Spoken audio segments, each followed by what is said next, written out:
Welcome to World Big Radio, where we give you a verbal image of life, and we are everyday people. I'd like to welcome you all to the show. Now, previously we had Brother Al Wali Muhammad on, and we was talking about the duties of a civilized man, right? And we want to continue with Brother Wali Muhammad in a future date, but I just wanted to keep you all in that same spirit and that energy and keep that particular topic rolling, right? And we're going to do that with reading some of the Honorable Elijah Muhammad's words dealing with the supreme wisdom, right? And it starts off by him stating that, and this is page 128, and it says, you must be rightly civilized. And key word in that is rightly civilized, right? Because there's a difference of being civilized, because you all heard of the saying, when in Rome, do what the Romans do, right? Not the fact that what the Romans do was right. It's just that you were in Rome in order to survive. You had to do what the Romans did, but not saying that the Romans was the right way of civilization, right? Because we see that civilization failed. But to be rightly civilized means that no matter what, you are in accordance or in one with this universe. You are in harmony. So your actions, deeds, and works are rightly aligned with this oneness of this universe. So you moving forward in harmony, meaning you are moving with truth and uprightness in your actions, works, and in your deeds, right? He says you must go back to your own people and country. Wait. You must go back to your own people and country, but not one of you can return with what you have. So that means then that to be rightly civilized is actually a process, a vetting process in a sense, so you can qualify to go back, right, to your own people and your own country, because they don't want the mark of the colonizer to be on you, or put it like this, even to simplify it, they don't want you tracking mud in their house, right? So in order to come in, people say you take your shoes off to come in. It's the same with people who's practicing to be upright. They don't want you bringing that stench of the colonizer into what they've created, a paradise for themselves. They don't want you to bring that old mindset into this new world, because if you do, slowly it'll start to corrupt the new world, right? Again, and they don't want that, right? So that's why it's telling you, you have to be rightly civilized, right? And what you have now, right, you can't bring with you, right? It's saying you must know that this is the time of judgment of this world of the Caucasian race, right? So they 6,000 years is up, so they're being judged. That you and I have known, right? Therefore, Allah has said to me that the time is right for you and me to accept our own, right? And that's the whole planet is our own. What are you waiting for? The destruction? Come, let us reason together. But you cannot reason until you have a thorough knowledge of self. So I said, come on, man, let's sit down and let's talk for a minute. Right? We're going to reason about what's going on, right? Who is the Caucasian race? How much time did they have to rule? Who are you, and who are you the descendants of, right? If you don't have that knowledge, then we really can't sit down and reason on where we stand today, right? Because I'll be talking from the basis of the knowledge of self, of who we are as a people. And if you don't have that knowledge, it would be foreign to you. You would just be looking at me like, yo, what I don't, you'd be lost. You know what I'm saying? If you don't have a thorough knowledge of self, right?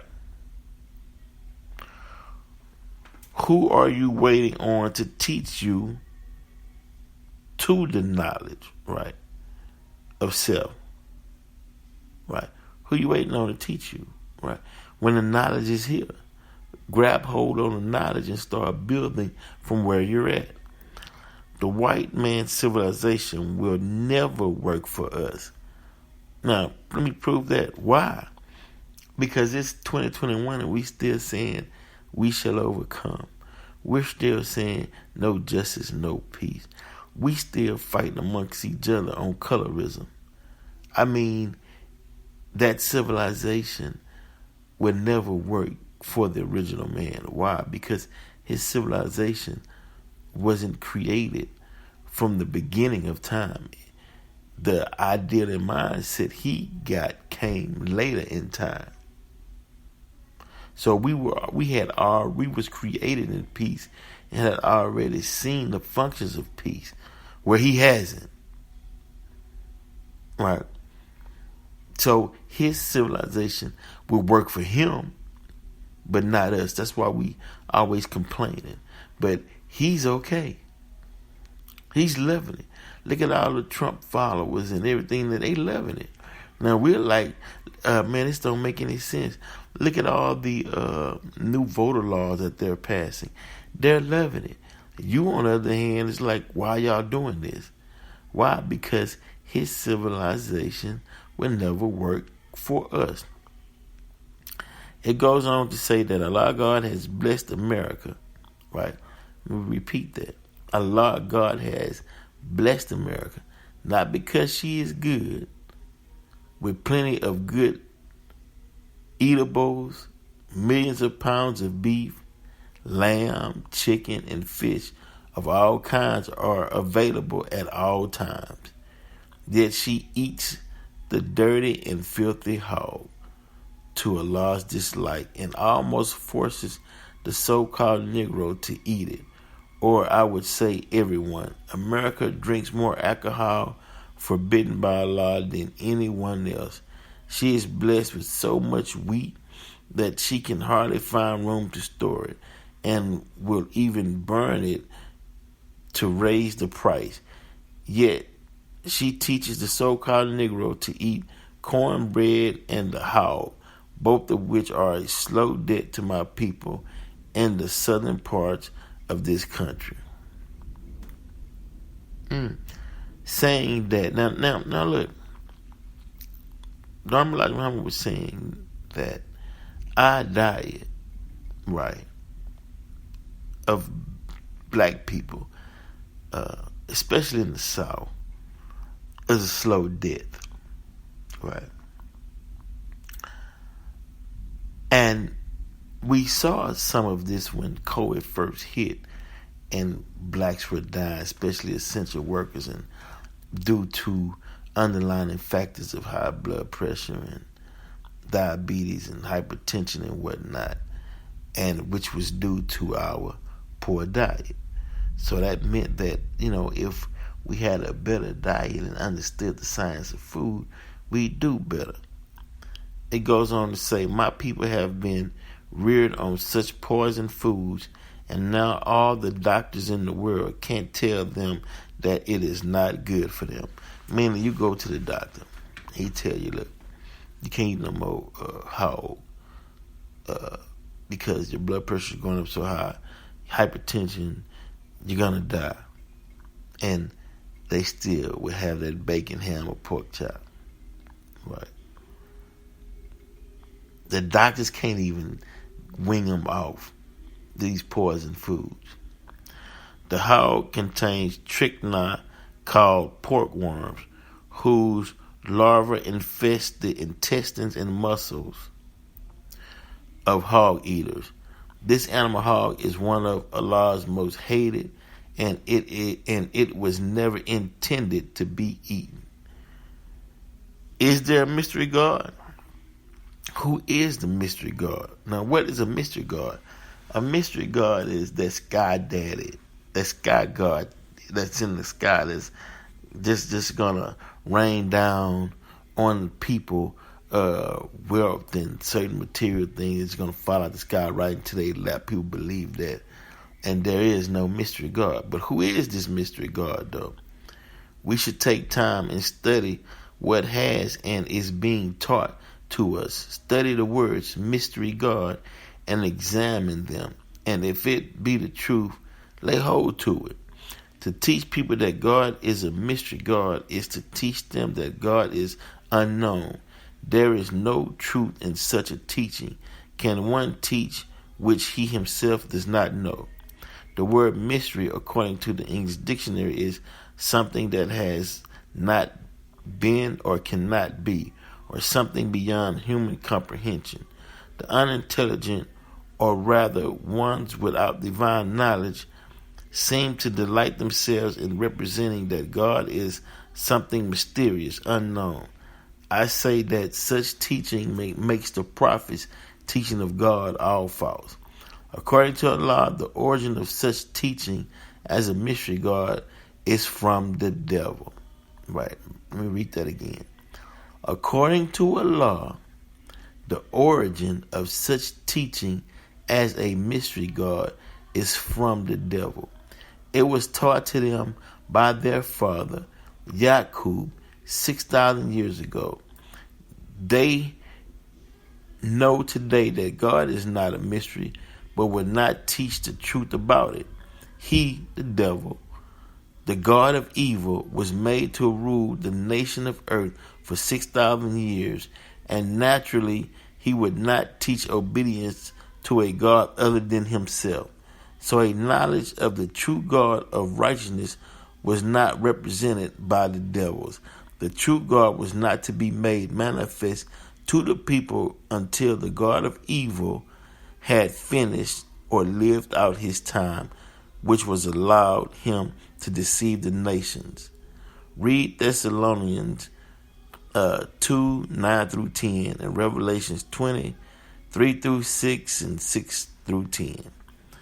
The shutting up and loosening of the devil mentioned in Revelations 27 could refer to the time between the AD 570 through 1555, when John Hawkins and others deceived our foreparents in Africa and brought them into slavery in America.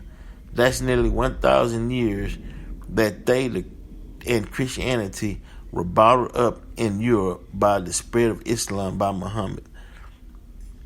May the peace of Allah be upon him and his successors. Their being loosed to deceive the nations of the earth would refer to the time AD 1555 to 1955, during which they were loose free to travel over the earth and deceive the people. Now there the devil's freedom is being interfered with by the order and the power of the God of righteousness through the nation of righteousness. Allah is here in person. For the past 6,000 years, the prophets have been predicting the coming of God, who would be just and righteous. The righteous God would appear at the end of the world of the white race. Today, the God of truth and righteousness is making himself manifest. He is not anymore a mystery unknown, but is known and can be seen and heard the earth over. The teaching of God being a mystery has so enslaved the minds of my poor, ignorant people, and they are so pitifully blind, deaf, and dumb that it hurts. Well, meaning that it hurts to see people run from true knowledge and continue to be deceived by the devil that the God is a mystery. But I am going to prove to them that I am with Allah God and that He, Allah, is with me. In spite of my people's ignorance of Allah and myself whom He has sent, for I am not self-sent, they and the world shall soon know who it is that has sent me. God is here in person, so stop looking for a dead Jesus for help and pray to Him whom Jesus prophesied that would come after Him. My people pray to the one who is alive and not a spook. Islam will replace all other religions. He it is who sent His apostle with the guidance and the true religion that He make it overcome the religions, all of them, though the polytheists may be averse. In the above verse, and that came from the Holy Quran, 61:9. In the above verse, Allah God, in the last days of this present world of wicked infidels, states that He must destroy false religions with the true religion of Islam. It must overcome all other religions. That also means here we go. Sorry about that. True religion Islam. Islam must overcome all other religions. That also means as indicated. Okay. That also means as indicated by the true meaning of the above verse. I apologize for that indicator. I'm moving and slip my tongue. That also means as indicated by the true meaning of the above verse, that Allah in the judgment of the world will definitely not recognize any religion other than Islam. Take to task all the learned teachers of religions, and they will admit that God is one and that He will have only one religion in the hereafter, Islam, which will replace all other religions. All opposition to Islam will vanish. Search the scriptures of the Bible and Holy Quran, and these will tell you that ultimately all opposition to Islam will vanish. There are today two other religions which are opposed to the religion of peace, Islam. These are Buddhism and Christianity. With the help of Allah, these two opponents of Islam will be so completely eradicated from the planet Earth that you won't even find a trace of them. I say that Christianity is already dying a natural death. The light of Islam will shine forever. They desire to put out the light of Allah with their mouths, but Allah will perfect His light, though the unbelievers may be adverse, it says in the Holy Quran. It means that regardless of the efforts of the devil to put out the light of truth, Islam, today it will continue to shine the world over and forever. Christianity, Buddhism, and Islam. What a difference there is between the three religions. The first teaches that there are three gods, not one. It also requires worship of Mary, mother of Jesus, and of the disciples of Jesus. The second, Buddhism, requires belief in reincarnation and contains many subpart practices, right? It says ignorant, but it is what it is. Okay, I read it. It says the second is Buddhism, requires belief in reincarnation and contains many ignorant practices. Islam, on the other hand, is entirely free of confusing doctrines and of ignorant practices. Islam teaches an eternal heaven for the righteous. Hell, according to Islam, is not eternal. Islam also teaches that if a brother kills a brother, the murderer must be killed. On anyone that murders a Muslim must be killed. Right. So I think it should say, or anyone that murders a Muslim must be killed. Why Islam must overcome other religions? The answer to this question is very simple. because Islam is the only religion of Allah, and He, Allah, has declared in the Holy Quran that Islam must overcome all other religions which are not from Him. This also proves the point that if the religions other than Islam were true religions, surely Allah would not send an apostle to overcome them with another religion, Islam. Now, these were the words out of book titled Supreme Wisdom by the Honorable Elijah Muhammad. I'm reading this because of the great works that the Honorable Elijah Muhammad did. And wow, it's 2021, and yet during Black history and Black discussions, he's rarely brought forth a mention. And I just want to get people acquainted with his works like other great people in our time has been mentioned, right?